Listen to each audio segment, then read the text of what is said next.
അസ്സലാമു അലൈക്കും. സഹോദരന്മാരെ, എന്തെങ്കിലും ചോദ്യം ഉണ്ടാക്കിയിട്ട് ചോദിക്കാൻ വേണ്ടി ചോദിക്കാന്നല്ല, വിഷയം പഠിക്കാൻ വേണ്ടി ആത്മാർത്ഥമായി നമ്മളുടെ പരലോകത്തെ ഉദ്ദേശിച്ചുകൊണ്ട് നമ്മളിവിടെ ചോദിക്കുന്നതിൻ്റെ പിന്നിലൊരു നെയ്യത്തുണ്ടാവും. ഒരു കാര്യം വെറുതെ സംഭവിക്കുന്നില്ല. ഒരാൾ കൃത്യമായി ആലോചിച്ച്, ഒരാൾ കൃത്യമായി തീരുമാനമെടുത്ത്, അയാൾക്ക് അള്ളാഹു നൽകിയ കഴിവ് കൊണ്ട് അയാൾ ചെയ്യുമ്പോഴാണ് ഒരു സംഗതി ഉണ്ടാകുന്നത്. അപ്പം അതിൻ്റെ പിന്നിൽ ഒരു ആലോചന ഉണ്ട്, ഒരു തീരുമാനമുണ്ട്, ഒരു പ്രവൃത്തിയുണ്ട്. അതുകൊണ്ട് തന്നെ ഇതിൻ്റെ ഉത്തരവാദിത്വം നമുക്കാണ്. നമുക്കാണ്. അപ്പോൾ എന്ത് ചോദിക്കുന്നു, എന്തുദ്ദേശത്തിൽ ചോദിക്കുന്നു എന്നതിൻ്റെ ആ ചോദിച്ചത്, ആ പ്രവൃത്തി അടക്കം ആ വിചാരവും അതുപോലെ തന്നെ അതിനുള്ള നെയ്യത്തും ആ പ്രവൃത്തിയുടെ ഉത്തരവാദിത്വം അയാൾക്കുള്ളതാണ്. അത് നാളെ പരലോകത്ത് ചോദ്യം ചെയ്യപ്പെടുമെന്ന ഉദ്ദേശത്തോടു കൂടി അറിയാൻ വേണ്ടി, മനസ്സിലാക്കാൻ വേണ്ടി, തെറ്റുണ്ടെങ്കിൽ മാറ്റിയെടുക്കാൻ വേണ്ടി, നാളെ പരലോകത്ത് അള്ളാഹുവിൻ്റെ മുമ്പിൽ നിൽക്കാൻ വേണ്ടി, ആ നിൽക്കുന്ന സമയത്ത് രക്ഷ കിട്ടാൻ വേണ്ടി ആ ബുദ്ധിയോടുകൂടി, ആലോചനയോടുകൂടി ചോദിക്കുക. ആർക്കും ഇൻഷാ അല്ലാഹ് ചോദിക്കാവുന്നതാണ്. ഒരുപാട് നേരം ചോദ്യവും പിന്നീട് ഉപചോദ്യവും അതിൻ്റെ പിന്നെയും ചോദ്യവുമായ സമയം നീട്ടിക്കൊണ്ടുപോകാൻ നമുക്ക് ഇതില്ല. വളരെ നാം പറഞ്ഞ ആശയത്തിൽ താത്വികമായ അടിസ്ഥാനപരമായ വിഷയങ്ങളെ കുറിച്ചാണ് സംസാരിച്ചിട്ടുള്ളത്. അതിന് വളരെ അത്യാവശ്യമായ കാര്യങ്ങൾ അറിയാനുള്ളത് ചോദിക്കുക എന്നാണ് ഉദ്ദേശിക്കുന്നത്. ആർക്കും ചോദിക്കാവുന്നതാണ്. വാഹിർ ദവാന അൽഹംദുലില്ലാഹി റബ്ബിൽ ആലമീൻ.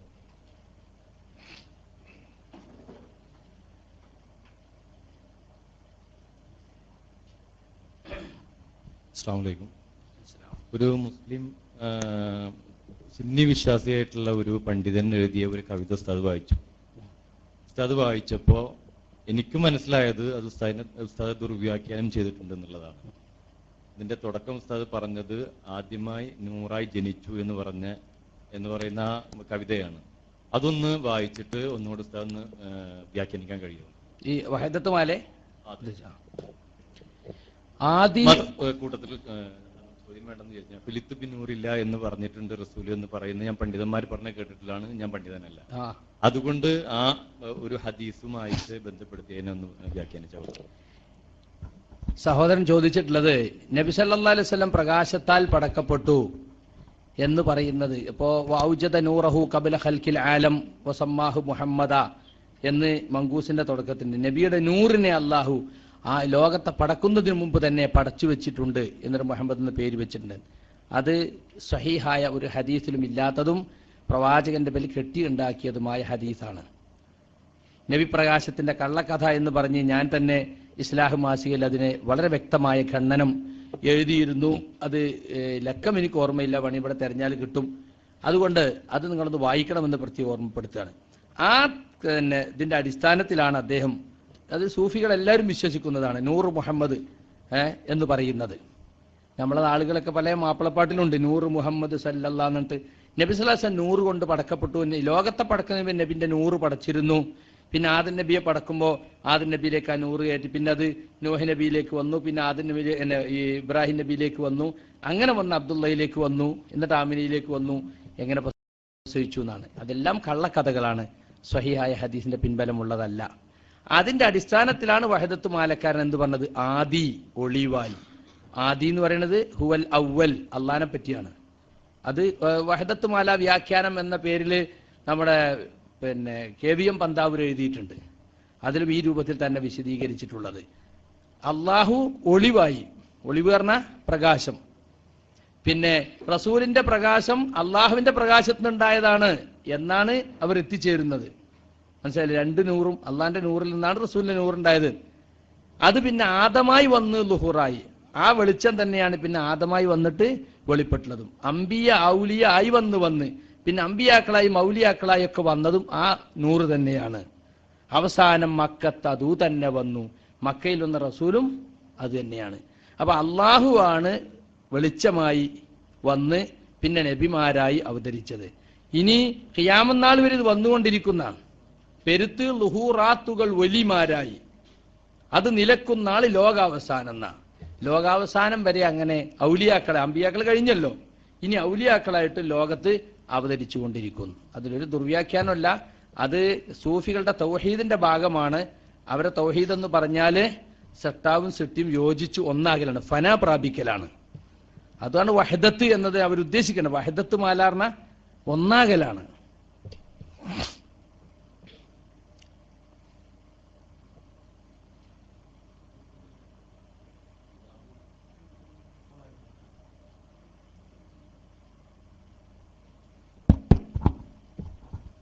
അള്ളാഹു റസൂൽ സല്ലല്ലാഹു അലൈഹി വസല്ലം നൂറിനെ ആദ്യമായി സൃഷ്ടിച്ചു. അള്ളാഹു റസൂൽ സല്ലല്ലാഹു അലൈഹി വസല്ലം തങ്ങളുടെ നൂറിനെ ആദ്യമായി സൃഷ്ടിച്ചു. അതിനുശേഷമാണ് കുറെ കാലങ്ങൾക്ക് ശേഷം ആദം നബി അലൈഹി ഇസ്ലാമിനെ സൃഷ്ടിക്കുന്നത് എന്നൊരു വിശ്വാസമുണ്ട്. അത് വിശ്വാസം ശരിയാണോ തെറ്റാണോ എന്നുള്ളത് എനിക്ക് അന്വേഷിക്കേണ്ടതുണ്ട്. അത് ബോധ്യപ്പെട്ടിട്ടുണ്ടെങ്കിൽ എനിക്ക് എതിർക്കേണ്ടതില്ല, എനിക്ക് അന്വേഷിക്കേണ്ടതുണ്ട്. അപ്പൊ ആ വിശ്വാസത്തിൽ നിന്നുകൊണ്ടാണ് പറയുന്നത് അള്ളാഹു ആ നൂറിനെ ആദ്യമായി സൃഷ്ടിച്ചു. അതിനുശേഷം ആദം നബി അലൈഹി ഇസ്ലാമിനെ സൃഷ്ടിച്ചു. ആ നൂറ് മക്കയിൽ അവതരിച്ചു എന്നാ പറഞ്ഞിട്ടുള്ളത്. എന്നാണ് ഉസ്താദ് ആ കവിത ചൊല്ലിയപ്പോൾ അതിൽ പറഞ്ഞ വാക്കുകൾ അതാണ്. അല്ലാതെ അള്ളാഹുവിൽ നിന്ന് തന്നെ നൂറിനെ സൃഷ്ടിച്ചു എന്നല്ല പറഞ്ഞത്. അള്ളാഹു ആ നൂറിനെ സൃഷ്ടിച്ചു. അപ്പൊ അത് ഞാൻ പറഞ്ഞില്ല, ഒരു വിശ്വാസമായി ചോദിച്ചിരുന്നോളൂ. ആദി ഒളിവായി, അതു താൻ വെളിവായി, അതു പിന്നെ ആദമായി വന്ന് ലുഹൂറായി. എന്താ അതിന്റെ അർത്ഥം? ആദി ഹുവൽ അവ്വൽ, അള്ളാഹുവാണ്. അത് ഒളിവായി, അത് പിന്നെ വെളിവായി, അത് പിന്നെ ആദമായി വന്ന് ലുഹൂറായി, എന്നിട്ട് പിന്നെ അംബിയ ഔലിയ ആയി വന്ന് അവസാനം മക്കത്ത് അതു തന്നെ വന്ന്. ഏത്? ആ ആദി വന്ന ഒളി തന്നെ. കവിതയിൽ അങ്ങനെ തന്നെയുള്ളത്. അത് തെറ്റാണത്, സൂഫി വിശ്വാസമാണത്. അക്ബരിയ തരീഖത്തിന്റെ ഖലീഫ അദ്ദേഹം എഴുതിയതിന് വഹദത്ത് മാല വ്യാഖ്യാനം എന്ന പേരിൽ KVM പന്താവൂരിന്റെ ഒരു ഇത്ര കട്ടിയുള്ള പുസ്തകമുണ്ട്. ഞാൻ കൊണ്ടുവന്നിട്ടില്ല, നിങ്ങൾ വേണമെങ്കിൽ നിങ്ങൾക്ക് വാങ്ങാൻ കിട്ടും. അത് വായിച്ചാൽ വളരെ വ്യക്തമായി അതിൽ പറഞ്ഞിട്ടുണ്ട്. ഇവിടെ എവിടെയെങ്കിലും ഇരിക്കണ്ടോ ഒന്ന് നോക്കിയട്ടെ, വഹദത്ത് മാല വ്യാഖ്യാനം. അതങ്ങനെ തന്നെയാണ്. അത് തെറ്റായ വിശ്വാസമാണ്. അള്ളാഹുവിന്റെ റസൂലിന്റെ നൂറിനെ പടച്ചിട്ടേ ഇല്ല. കള്ള ഹദീസാണ്, സ്വഹിയായ ഒറ്റ ഹദീസിലുമില്ല. ഖുലിക്കൽ മലായികത്തു മിൻ നൂർ, മലക്കുകളാണ് പ്രകാശത്താൽ പടക്കപ്പെട്ടത്. വഖുലിക്കൽ ജാന്നു മിൻ മാരിജിൻ മിൻ നാർ, ജിന്നുകൾ പടക്കപ്പെട്ടത് തീജ്വാലയിൽ നിന്നാണ്. വഖുലിക്കൽ ഇൻസാനു മിമ്മാ ഖദ് വസിഫ ലക്കും, മനുഷ്യൻ പടക്കപ്പെട്ട നിങ്ങൾക്ക് ഖുർആനിൽ വർണ്ണിച്ചു തന്നിട്ടുള്ള മണ്ണിൽ നിന്നാണ്. അതാണ് പൊതുവിശ്വാസം. വേറെ ചോദിച്ചോളൂ.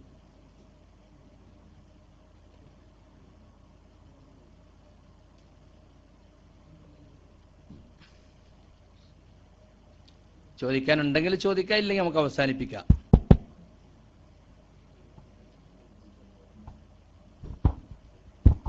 അസ്സലാമു അലൈക്കും വറഹ്മത്തുള്ളാഹി. KK സക്രിയ സലാഹി എന്ന താങ്കൾക്ക് ജിന്നിനോട് ചോദിക്കാമെന്നുള്ള വാദമുണ്ടോ? പലയിടത്തും അങ്ങനെ കേൾക്കുന്നുണ്ട്, എല്ലാവരും വ്യാപകമായിട്ട് പറയുന്നതും കേൾക്കുന്നുണ്ട്. വിശദീകരിക്കണം. എന്നോട് തന്നെ ചോദിച്ചുകൊണ്ട് എനിക്കെന്നെ വിശദീകരിക്കാലോ. ഒരു ജിന്നിനോടും ഒരു കാര്യവും ചോദിക്കാൻ പാടില്ല എന്നാണ് എൻ്റെ വിശ്വാസം. പ്രാർത്ഥനയാണോ അത് ശിർക്കാണ്. എവിടുന്ന് വിളിച്ചാലും, പുഴയിൽ നിന്ന് വിളിച്ചാലും, മരുഭൂമിയിൽ നിന്ന് വിളിച്ചാലും, നാട്ടിൽ നിന്ന് വിളിച്ചാലും, ജിന്നെ രക്ഷിക്കണേ എന്ന് പറഞ്ഞാൽ അത് പ്രാർത്ഥനയാണ്, ശിർക്കാണ്. പിന്നെ തൊട്ടടുത്തൊരു ജിന്നുണ്ടെങ്കിലോ അതിനോട് ചോദിക്കാൻ പറ്റുമോ? പാടില്ല. ഹാദറാണെങ്കിലും ചോദിക്കാൻ പാടില്ല, ഗായിബാണെങ്കിലും ചോദിക്കാൻ പാടില്ല. അതാണ് എൻ്റെ വിശ്വാസം. എന്നെക്കുറിച്ച് ഇല്ലാത്തത് പറയുന്നവർ ഇതുവരെയും തെളിവ് ഹാജരാക്കിയിട്ടില്ല. മടവൂർ വിഭാഗത്ത് ഒരുപാട് കാലം നമ്മൾ വെല്ലുവിളിച്ചു, നിങ്ങൾ കൊണ്ടുപോകാ തെളിവ്. കൊണ്ടുവന്നിട്ടില്ല. ആളുകളെ തെറ്റിദ്ധരിപ്പിക്കാൻ വേണ്ടി പറയാണ്. സക്കരിയ മുശ്രിക്കായി എന്ന് തന്നെ അലി മദനി പറഞ്ഞിട്ടുണ്ട്. ഞാൻ അപ്പുറത്ത് കോഴിക്കോട് അതിന്റെ ക്ലിപ്പ് ഇട്ടിരുന്നു, ആ പറഞ്ഞ സ്ഥലത്ത് വെച്ചിട്ടുണ്ടേ. അങ്ങനെ പറയുന്നവർ അള്ളാഹു അവർക്ക് അതിന് അർഹമായത് കൊടുക്കട്ടെ. വിവരമില്ലാതെ ഏറ്റു പറയുന്നവർക്ക് അല്ല പുറത്തു കൊടുക്കട്ടെ. അറിഞ്ഞുകൊണ്ട് തന്നെ പറയുന്നവർക്ക് അല്ല അർഹമായത് കൊടുക്കട്ടെ എന്ന് മാത്രമേ ഞാൻ പറയുന്നുള്ളൂ. ശിർക്കാരോപണമാണിത്. ഞാൻ ഒരിക്കലും തന്നെ പറഞ്ഞിട്ടില്ല, പറയാൻ ഉദ്ദേശിക്കില്ല. ഒരു തൗഹീദുള്ള ആള് പറയോ? വേറെ ചോദിച്ചോളൂ.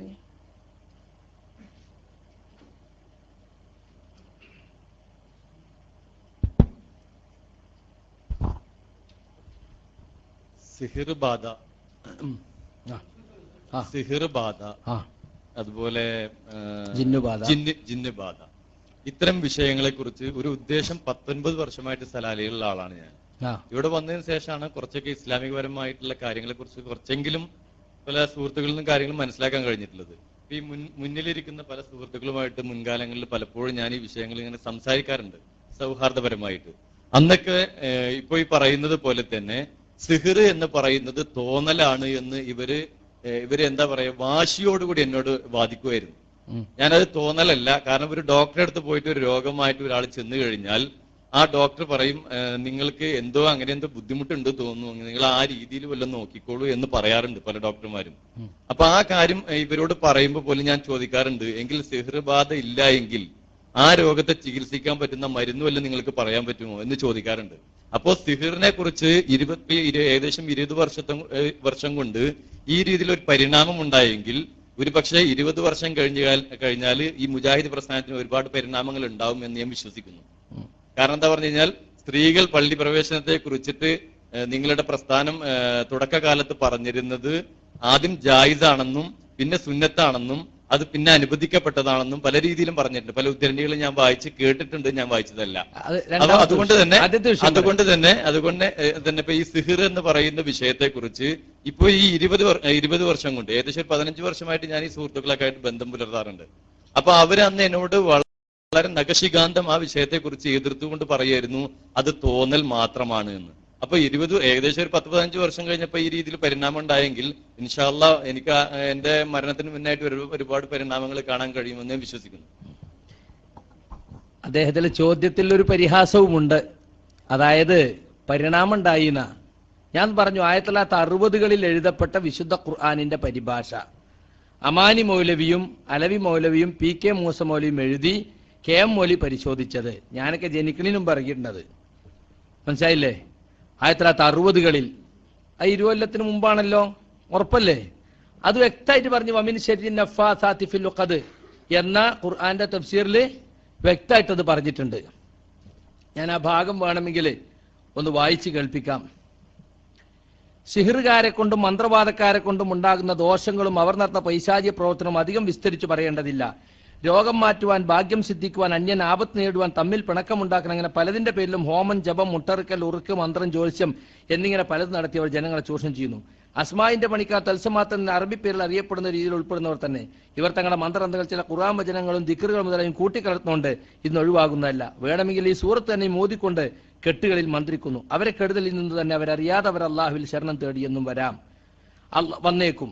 അള്ളാഹുവിനെ വിളിച്ച് പ്രാർത്ഥിക്കുന്ന അതേ രൂപത്തിൽ അവർക്ക് പോലും അജ്ഞാതമായ ഏതോ ചില പേരുകൾ വിളിച്ച് പ്രാർത്ഥിക്കലും അർത്ഥം ഗ്രാഹ്യമല്ലാത്ത വാക്കുകൾ ഉപരിലും അവരുടെ പതിവാണ്. പിശാചിനെ സേവിക്കുകയും പൂജിക്കുകയും ചെയ്യുന്ന ചില മുസ്ലിം നാമധാരികളായ അവിശ്വാസികൾ തങ്ങളുടെ പൂജാകർമ്മങ്ങളിൽ ചിലപ്പോൾ സൂറത്ത് യാസീൻ പോലുള്ള ഖുർആന്റെ ഭാഗങ്ങളും തൗഹീദിന്റെ കലിമയും മറ്റും ഉരുവിട്ടെന്നും വരും. പാമരന്മാരെ വഞ്ചിക്കാനായിട്ട് പിശാച് ആസൂത്രണ അതിസമർത്ഥമായ പകിട്ടുവിദ്യകൾ എത്രേ ഇതെല്ലാം. കണ്ടോ? അപ്പൊ സിഹിറിനെ സംബന്ധിച്ച് അത് ഇല്ലാത്ത സംഗതിയാണെന്നല്ല പറഞ്ഞിട്ടുള്ളത്. അങ്ങനെ ഒന്ന് ഉണ്ട്, നാട്ടിൽ നടക്കുന്നുണ്ട്.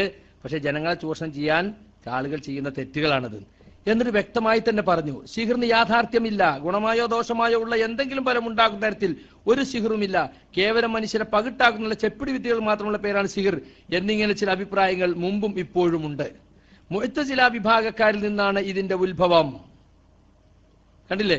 വിശദാംശങ്ങളിൽ കുറച്ചൊക്കെ സത്യമുണ്ടെങ്കിലും മൊത്തത്തിലെ അഭിപ്രായം ഖുർആൻ നബി വചനങ്ങൾക്കും എതിരാകുന്നു. ഈ അഭിപ്രായത്തിന്റെ വെളിച്ചത്തിലാണ് കെട്ടുകൾ ഊർന്നുറന്നതിന്റെ പക്ഷേ ഏഷണിക്കാരാണെന്നും പുരുഷന്മാരെ മയക്കുന്ന സ്ത്രീകളാണെന്നും മുകളിൽ ഉദ്ധരിച്ച വ്യാഖ്യാനങ്ങൾ വാസ്തവത്തിൽ ഉടലെടുത്തിരിക്കുന്നത്. എന്നിട്ട് വളരെ വ്യക്തമായിട്ട് അത് സിഹിർ ഫലിക്കുമെന്നും സിഹിർ കൊണ്ട് ദോഷങ്ങൾ ഉണ്ടാകുന്നും ഒരു വലിയ പാരഗ്രാഫ് തന്നെ കൊടുത്ത് വിശദീകരിച്ചിരിക്കുകയാണ്. അപ്പൊ അഹ്ലുസുന്നത്തിന്റെ വിശ്വാസത്തിന് പിഴച്ചുപോയ മുഅ്തസിലത്തിന്റെ വിശ്വാസമാണിതെന്ന് വളരെ വ്യക്തമായി പറഞ്ഞിട്ടുണ്ട്. അതിന്റെ അവസാന ഭാഗം വേണമെങ്കിൽ ഞാനെന്താ, മനുഷ്യനെ വസ്തുക്കളുടെ പ്രകൃതിയിൽ മാറ്റം വരുത്തുകയോ പുതിയ വസ്തുക്കൾക്ക് യാഥാർത്ഥ്യം നൽകുകയോ സിഹിർ കൊണ്ട് സാധ്യമല്ല. എങ്കിലും മനുഷ്യന്റെ മനസ്സിലും കാഴ്ചാക്കേൾവിയും വഞ്ചനാപരമായ മാറ്റം ഉണ്ടാക്കി ഉപദ്രവം ചെയ്യാൻ സിഹിർ കാരണമാണെന്നത്ര ഈ ഉദ്ധരണിയുടെ ചുരുക്കം. ജനങ്ങൾക്കിടയിൽ പിണക്കും വഴക്കും ഉണ്ടാക്കുക, ചില മനുഷ്യപിശാചുകൾ ദിവ്യത്വം അസാധാരണ കഴിവുള്ളതായി തെറ്റിദ്ധരിപ്പിക്കുക മുതലായ പല നാശങ്ങളും അതുകൊണ്ട് ഉണ്ടായിത്തീരുന്നു. ഇന്ദ്രജാലം, ആഭിചാരം, മായവിദ്യ, ജാലം, കൺകെട്ടി, ചെപ്പിടി വിദ്യ എന്നൊക്കെ പറയുന്ന സിഹിറിന്റെ ഇനങ്ങളിൽപ്പെട്ടത്രേ.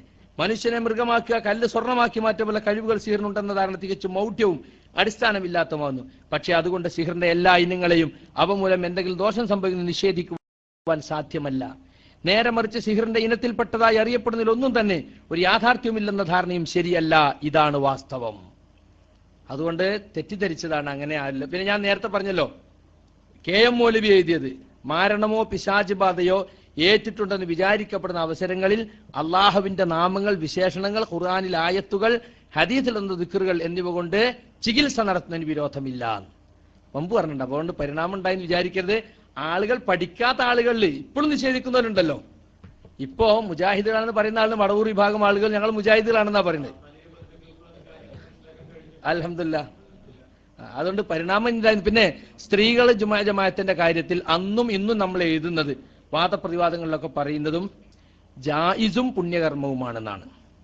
അതിലൊരു മാറ്റം ഉണ്ടായിട്ടില്ല. ഇന്നും അങ്ങനെ എഴുതുന്ന അന്നും പണ്ടും അങ്ങനെ തന്നെ എഴുതിയില്ല. ഇപ്പൊ തലശ്ശേരി എന്ന സംവാദത്തിലും അത് തന്നെയാണ് എഴുതിയിട്ടുള്ളത്. അനുവദനീയവും പുണ്യകർമ്മവുമാണ്. ജായിസിന്റെ മലയാളമാണ്.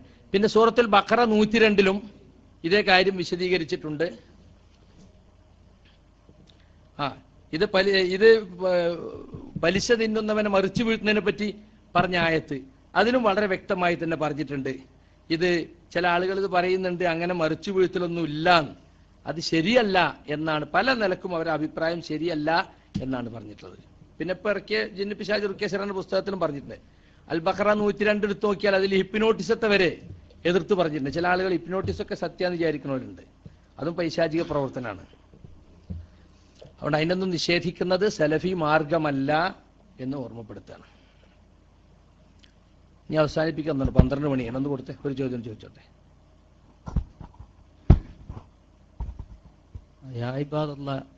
എന്നുള്ള ഹദീസിന്റെ അടിസ്ഥാനത്തിൽ ഉമർ മൗലവിയും മറ്റ് മുൻകാല മുജാഹിദ് പണ്ഡിതന്മാരും വിശദീകരിച്ച വിശദീകരണത്തിൽ ഒതുങ്ങാതെ പിന്നെ മുമ്പിലുള്ള ഓഡിയൻസിനെ മനസ്സിലാക്കാതെ ആരെങ്കിലും ചോദിക്കുന്ന സാങ്കല്പിക ചോദ്യങ്ങൾക്ക് മറുപടി പറഞ്ഞ് അത് വിശദീകരിച്ചിട്ട് അല്ല ഈ ഒരു വിഷയങ്ങൾ ഉണ്ടായതുകൊണ്ട് യായ്ബാദുനി എന്ന ഹദീസിന്റെ അടിസ്ഥാനത്തിൽ ഒന്നും നമുക്ക് പറയാൻ പറ്റില്ല. കാരണം ദുർബല ഹദീസാണ്. അതിന്റെ അടിസ്ഥാനത്തിൽ ഒന്നും പറയാനും പറ്റൂല.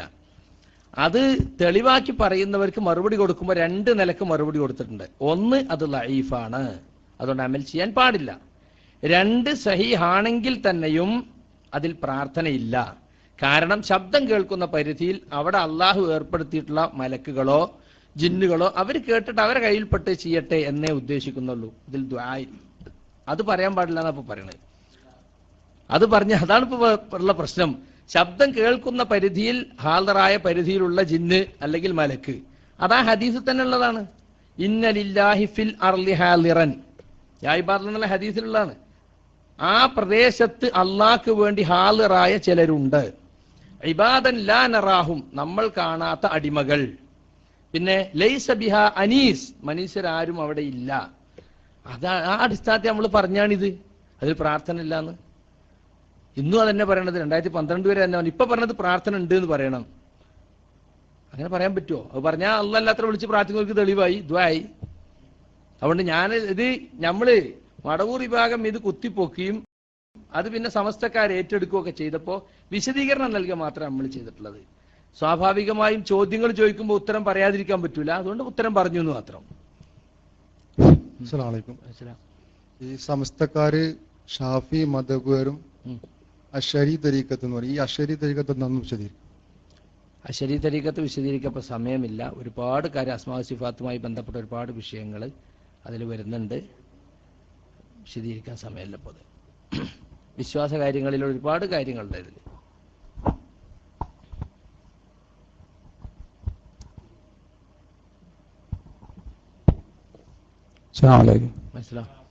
സമയം വൈകുന്നതിനോട് ഒരു ചെറിയ അഭിപ്രായം പറയാണ്. നമ്മളിവിടെ ഇറക്കിയ ഖുർആൻ പരിഭാഷ പോലും ആളുകൾ വായിക്കുന്നില്ല, പഠിക്കുന്നില്ല. എന്നിട്ട് എന്തെങ്കിലും ഒന്ന് കേൾക്കുമ്പോഴേക്കും അതിൽ ചാടിക്കേറി ആരോപണങ്ങളായിട്ട് വരികയാണ്. അത് ഞാൻ അഭിപ്രായം പറഞ്ഞു. ഇപ്പൊ ചില ആളുകൾ പ്രചരിപ്പിക്കുകയാണ് ഒരു ലൈഫായ ഹദീസിന്റെ അടിസ്ഥാനത്തിൽ എന്തുണ്ടാക്കുകയാണ്, ഹയ്യും ഹാദറും ഖാദിറുമായ ജിന്നിനോട് ചോദിച്ച അശുർക്കല്ല എന്നുള്ള തിയറി ഉണ്ടാക്കിയിരിക്കുന്നു എന്നാണ് ചില ആളുകൾ പറയുന്നത്. അതിനൊന്ന് വിശദീകരിക്കും. അതായത് ലൈഫായ ഹദീസിന്റെ അടിസ്ഥാനത്തിൽ എന്ന് പറഞ്ഞാൽ തെറ്റാണ്. അതിന്റെ അടിസ്ഥാനത്തിൽ ഒന്നും പറയാൻ പാടില്ലല്ലോ. അത് ദുർബലമാണ്, തെളിവിന് കൊള്ളൂല, ഹുജ്ജത്തില്ല. അതുകൊണ്ട് അതിന്റെ അടിസ്ഥാനത്തിൽ ഒരു അമലുമില്ല. പിന്നെ ഹയ്യ് എന്ന് പറഞ്ഞാൽ ജീവനുള്ള, ഹാദിർ എന്ന് പറഞ്ഞാൽ ഹാജറുള്ള, ഖാദിർ എന്ന് പറഞ്ഞാൽ ചെയ്തു തരാൻ കഴിവുള്ള. അത് എവിടെ നമ്മൾ പറഞ്ഞത്? ഇപ്പൊ പറഞ്ഞല്ല, പണ്ടേ പറഞ്ഞതാ. ഒരു വിളി എപ്പോഴാണ് പ്രാർത്ഥനയാവുക, ആവാതിരിക്കുക? ഇപ്പോ നമ്മളിങ്ങനെ ദ്വാ അല്ലാത്തോട് പാടില്ല എന്ന് പറഞ്ഞപ്പോൾ നിങ്ങൾ ഭാര്യയോട് കഞ്ഞി ചോദിക്കാറില്ലേ, അത് പ്രാർത്ഥനയാണോ എന്നൊക്കെ ചോദിച്ച ചില ആളുകൾ. അപ്പൊ ഭാര്യ ഹയ്യായിട്ട് ജീവനോടെ മുമ്പിലുണ്ട്, ഹാദറായിട്ടുണ്ട്. സലാലിയിൽ നിന്ന് നാട്ടിലെ ഭാര്യനെ വിളിക്കല്ല, ഫോണൊന്നുമില്ലാതെ സൈനബോന്ന് ഇങ്ങനെ വിളിക്കല്ല. പിന്നെ മുമ്പിലുള്ള സൈനബാനോടാ ചോദിക്കണത്. എന്താ ചോദിക്കണത്? കുറച്ച് കഞ്ഞി തരുമെന്ന്. അവൾ കഴിയണ കാര്യമാണ്. അപ്പൊ ഹയ്യാണവൾ, ഹാളിറാണ്, ഖാദിറാണ്. അതുകൊണ്ട് ആ വിളി എന്തല്ല? പ്രാർത്ഥനയല്ല. ഇപ്പൊ പറഞ്ഞെന്താ അറിയോ? ജക്കരിയ സലാഹിക്ക് ജിന്നിനോട് സഹായം ചോദിക്കാൻ 4 ഷർത്തുണ്ട് എന്നാ പറയണത്.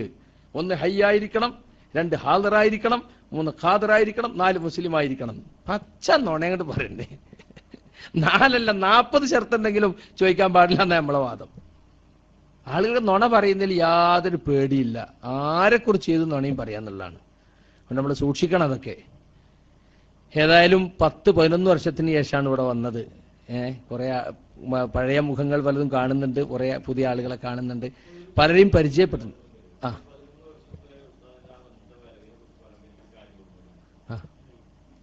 ഒന്നുകൂടി ചോദിക്കേ. ഇഫ്രീത്ത് ജിന്നിനെ കുറിച്ച് ഉള്ള ഒരു ചർച്ചയിലായിരുന്നു അന്ന് പറഞ്ഞു. അന്ന് ഞാൻ KT മാനുക്ക ഉണ്ടായിരുന്ന സമയത്താണ് ഞാൻ ചോദ്യം ചോദിപ്പിച്ചത്. ഞാനല്ല ചോദിച്ചത്. അത് ചോദിച്ചത് പിന്നെ ബൽക്കിസ് രാജ്ഞിയുടെ സിംഹാസനം ഇമ വെട്ടി തുറക്കുന്നതിന് മുന്നേ കൊണ്ടുവന്ന ഒരു പണ്ഡിതനെ കുറിച്ച് ഖുർആനിൽ പറയുന്നുണ്ട് എന്ന് പറയുന്നു.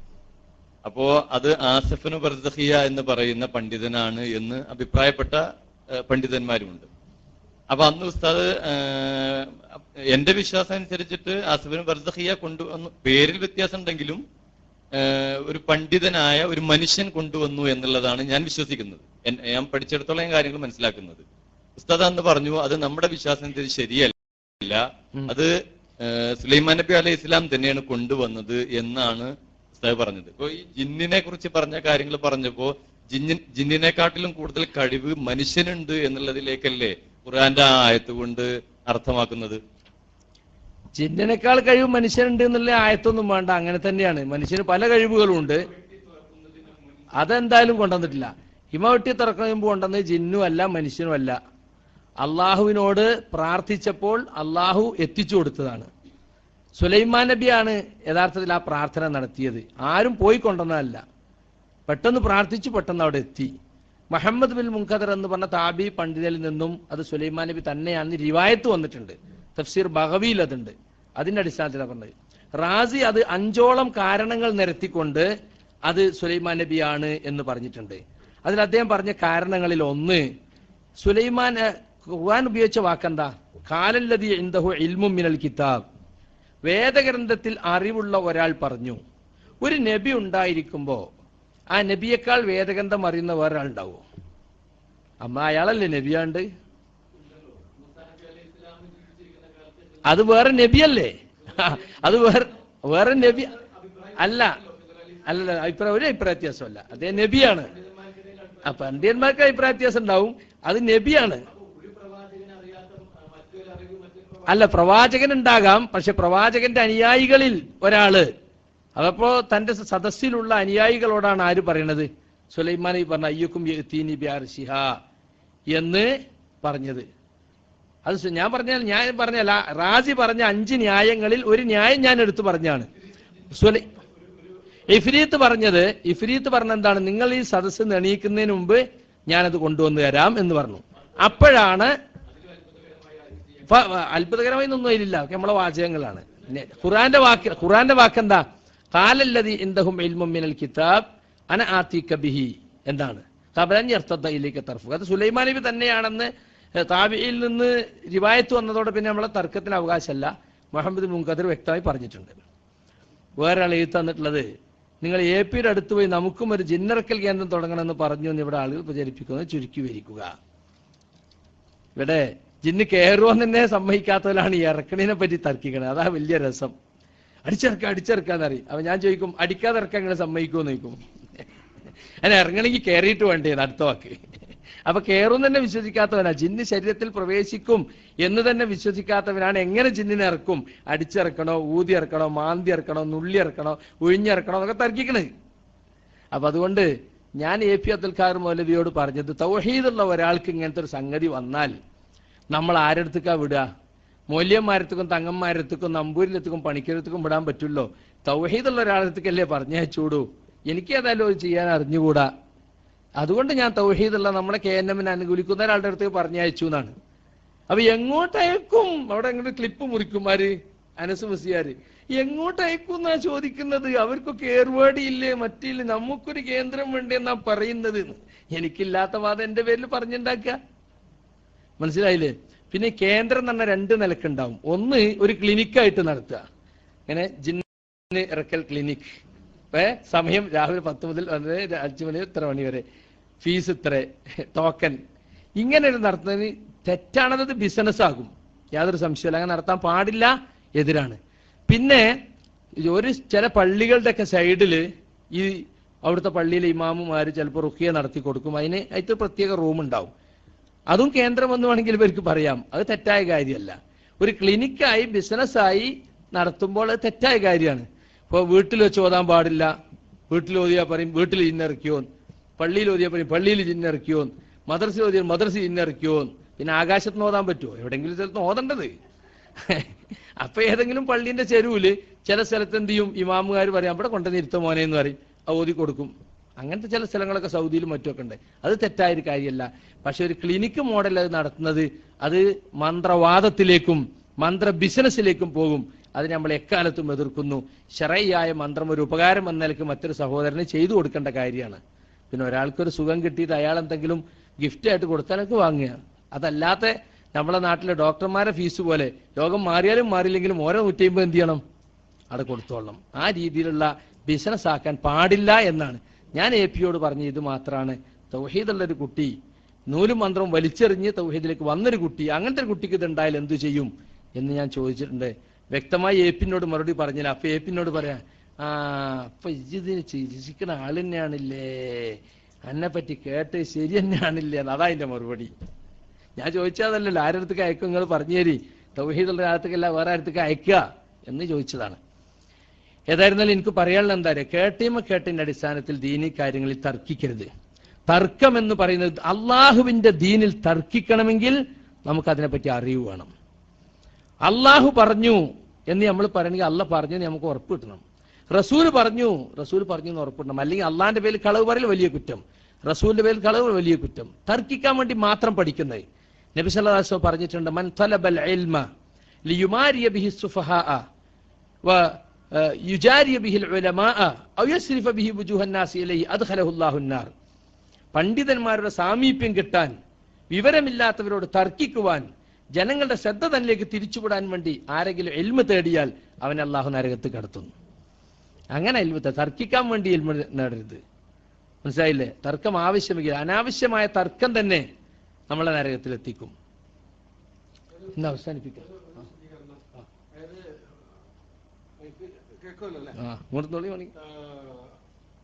മൗലവിയോട് ഈ ചോദ്യം ചോദിച്ചപ്പോ അദ്ദേഹം നേരത്തെ യായിബാദുള്ളാഹിന്റെ വിഷയത്തിലാണ് ആ ഇതിന്റെ ഹദീസിന്റെ മതനിൽ ശിർക്കില്ല എന്ന് പറഞ്ഞു.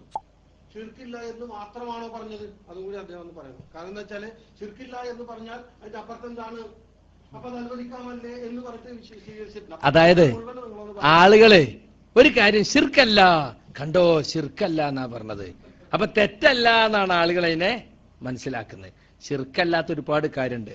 വ്യഭിചാരം ശിർക്കല്ല, വ്യഭിചാരം അനുവദിക്കപ്പെട്ടെന്ന് അതിന്റെ അർത്ഥം അല്ല, വ്യഭിചാരം ശിർക്കല്ലല്ലോ, എന്താ ഹറാമാണ്, വേറെ പറയണം. മോഷണം ശിർക്കല്ല, മോഷണം ശിർക്കാണോ? ഇപ്പൊ ഒക്കെ ശിർക്കാന്ന് പറയണമെന്നാ അപ്പൊ ആളുകളെ. അങ്ങനെ ഉണ്ടോ? പലിശ വാങ്ങൽ ശിർക്കല്ല, ശിർക്കാണോ? അല്ലല്ലോ, അത് ഹറാമാണ്. അപ്പൊ അതുകൊണ്ട് ശിർക്കല്ലാത്ത ഒരു കാര്യത്തെ ശിർക്കല്ല എന്ന് പറഞ്ഞാൽ പിന്നെ എന്താണ് അത് വേറെ ചോദിക്കണം. ചോദിക്കുമ്പോ പറയും, പറഞ്ഞിട്ടുണ്ട്. മനസ്സിലായില്ലേ? അവിടെ ജിന്നിനോട് സഹായം ചോദിക്കുന്നതിൽ ശിർക്കാകുന്നതുമുണ്ട് ശിർക്കാകാത്തതുമുണ്ട്. അത് ഹറാമുണ്ട്. അതുകൊണ്ട് ആ വസീലത്തിലെ ശിർക്ക് എന്ന് പറഞ്ഞ ശിർക്കിലേക്ക് നയിക്കുന്ന കാര്യം അത് ഹറാമാണ്. ശിർക്കല്ലാതെ പറയുമ്പോ തെറ്റല്ല എന്നല്ല അർത്ഥം, ശിർക്കല്ല എന്നേ അർത്ഥമുള്ളൂ. ഇല്ല, എവിടെയും പറഞ്ഞിട്ടില്ല. അത് നേരത്തെ പറഞ്ഞല്ലേ ഞാൻ.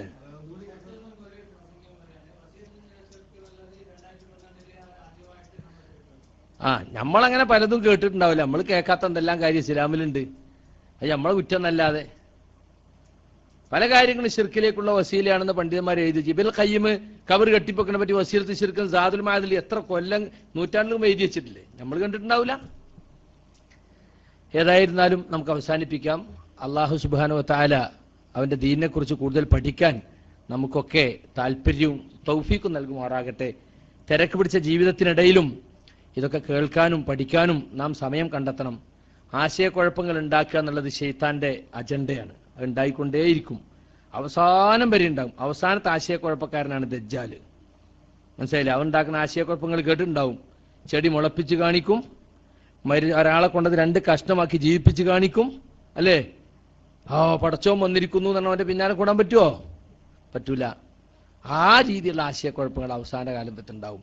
അവിടെ നമ്മൾ ഉറച്ചു നിൽക്കണം. ഇത് ദജ്ജാലാണെന്ന് മനസ്സിലാക്കണം.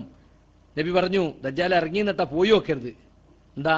അതിന് കെണി പെട്ടുപോകും. അത്ര വലിയ ആശയക്കുഴപ്പക്കാരനാണ് അവൻ. അപ്പൊ ആശയക്കുഴപ്പങ്ങൾ ഉണ്ടാകുമ്പോൾ പേടിച്ച് മാറി നിൽക്കല്ല വേണ്ടത്. ഒരുപാട് ആശയക്കുഴപ്പങ്ങൾ സഹാബത്തിന്റെ കാലം മുതൽക്കുണ്ടായി. ഷിയായിസ് ഉണ്ടായത് എങ്ങനെ? ആശയക്കുഴപ്പമാണ്. നബി കുടുംബത്തെ സ്നേഹിക്കേണ്ടതല്ലേ? നബി കുടുംബത്തിൽപ്പെട്ടവർക്കല്ലേ ഖിലാഫത്ത് ലഭിക്കേണ്ടത്? ചെറിയൊരു തോണ്ടല് അതിങ്ങനെ പറഞ്ഞിങ്ങനെ വലുതായി. പിന്നെന്തായി? അവൻ നബി കുടുംബത്തിന് അർഹതപ്പെട്ട ഖിലാഫത്ത് തട്ടിയെടുത്തു. ആര്? അബൂബക്കറും ഉമറും ഉസ്മാനും. അക്രമികളാണവർ. പിന്നെ പറഞ്ഞു കാഫിറുകളാണവർ. പിന്നെ മിമ്പറിൽ വെച്ച് അവരെ ശപിക്കൽ തുടങ്ങി. അവർക്ക് ഖിലാഫത്ത് അംഗീകരിച്ചു കൊടുത്ത മുഴുവൻ മുസ്ലിങ്ങളും കാഫിറുകളാണ്. ഷിയാക്കൾ അല്ലേ? അന്ന് തുടങ്ങിയിട്ടില്ല. ഇപ്പൊ ഷിയാക്കൾ എത്ര കഷ്ണ? അവരുണ്ടാക്കിയ ഒരുപാട് ആശയക്കുഴപ്പങ്ങളുടെ ദീനിലുണ്ട്. മുർജിയാക്കൾ ഉണ്ടായി, ഖദരിയാക്കൾ ഉണ്ടായി, ജബരിയാക്കൾ ഉണ്ടായി. എത്ര കക്ഷികൾ ഓരോന്നുണ്ടാവുള്ള ആശയക്കുഴപ്പമുണ്ടാവും. ആശയക്കുഴപ്പമുണ്ടാകുമ്പോൾ എന്ത് വേണം? ഹക്കിന്റെ കൂടെ നിൽക്കാൻ നാം പഠിക്കണം, മനസ്സിലാക്കണം. അതിനുവേണ്ടി സെന്റർ നിങ്ങൾ ഉപയോഗപ്പെടുത്തണം എന്ന് മാത്രം പറഞ്ഞുകൊണ്ട് അവസാനിപ്പിക്കുകയാണ്. അല്ലാഹുമ്മ അരിനൽ ഹഖ ഹഖൻ വർസുഖ്ന ഇത്തിബാഅ വഅരിനൽ ബാത്തില ബാത്തിലൻ വർസുഖ്ന ഇജ്തിനാബ.